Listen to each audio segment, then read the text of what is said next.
Hey everybody, I was just driving here and I was just kind of thinking about something random, and it's about gas mileage. And I've been driving now for 20 years, and I've owned a lot of different cars in my life, and they've all gotten, vastly different numbers as far as gas mileage goes.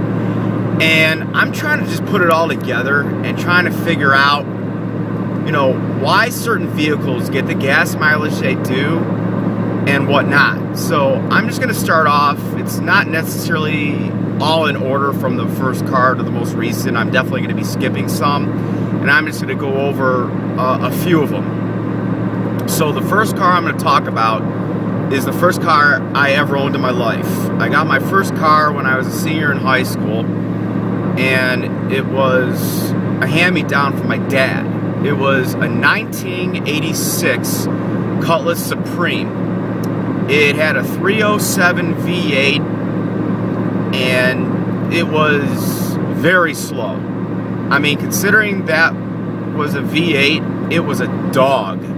I mean, the majority of four-cylinder engines nowadays would crush that car in a race. Just a very, very slow car. And I kid you not, I'm not making any of this up, and I'm good at math, so I can assure you I did the numbers every single time I filled up. And my 86 Cutlass got 7 miles to the gallon. I'm not kidding. I'm not exaggerating.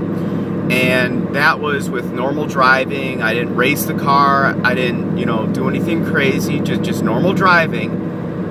Every time I filled up, it was 7 miles to the gallon. And I never understood why. I mean, the car, granted, it's a 1986, it's older technology, and it was carbureted, but still, I don't understand why the gas mileage was so poor on that 1986 Cutlass. Now, my next car was actually a 1989 Cutlass, which was my grandmother.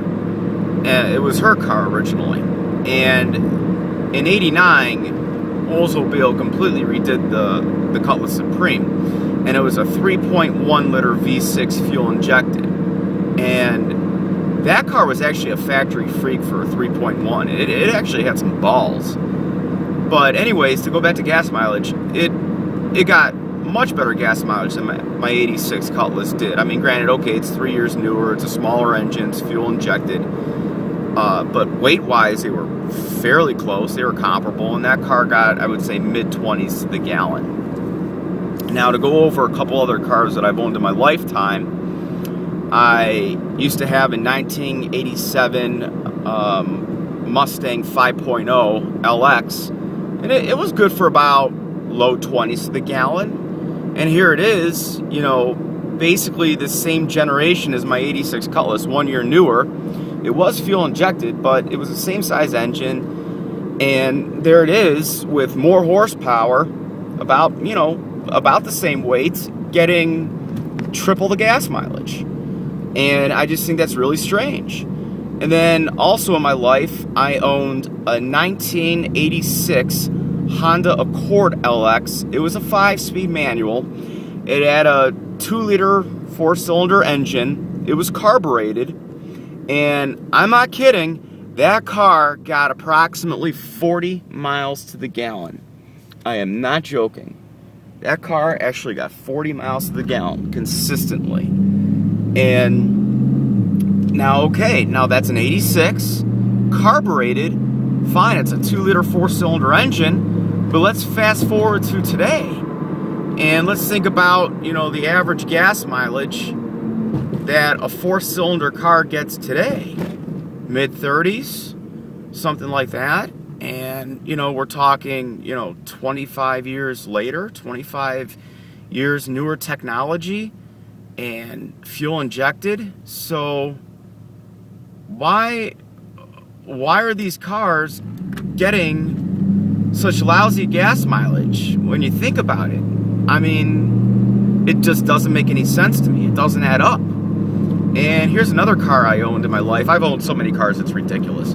for a very brief time, I owned a 1989, I believe, Plymouth Reliant. Yeah, one of those boxy K cars. Oh my God, that car was a piece of junk. That thing would just stall out while I was driving it down the road. It would just die, and I'd throw it in neutral and just restart it while it was still rolling. But anyways, that had a small 4-cylinder engine in it, and I was lucky to hit 20 miles to the gallon in that car.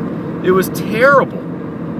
I mean, I didn't understand the point of that car. I mean, they give you a small, weak engine with, absolutely no power.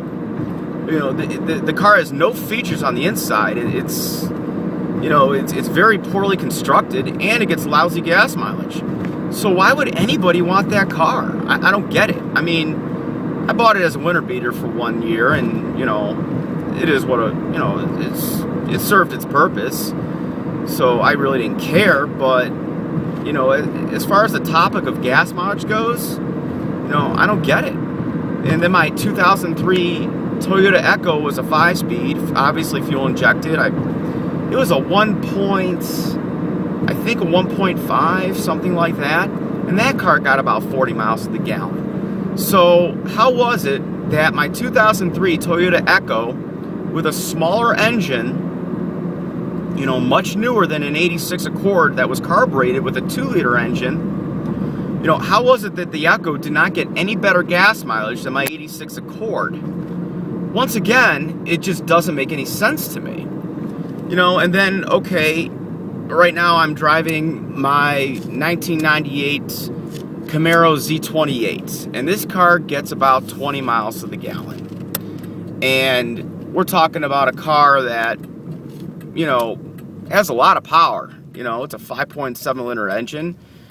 So actually, comparatively speaking, 20 miles to the gallon in this car is pretty good. And the same with my 03 Cobras. I mean, I would say they're roughly in the neighborhood of 20 miles to the gallon.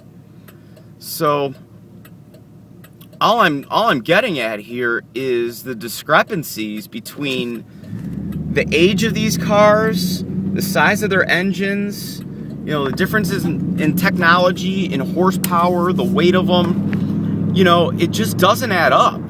It just doesn't. I mean, I would love to hear other people's input as to, just for example, how in the world my 86 Cutlass only got 7 miles to the gallon, how my 86 Accord that was carbureted got 40 miles to the gallon, and then, that Plymouth Reliant only got maybe 20 miles to the gallon, which is pretty much the same as my 98 Camaro with a 5.7-liter V8 and my 03 Cobra with a 4.6 supercharged. So, I'm just trying to figure it out. The correlation between all of it, because it's just really weird to me. I mean, the list of cars I've owned it's just too long of a list to go over in just one little video. But I mean, that's basically my point here, is these numbers that I'm throwing at you are exactly what they were. So I don't know, just something that I've been thinking about. Anyways, have a good night.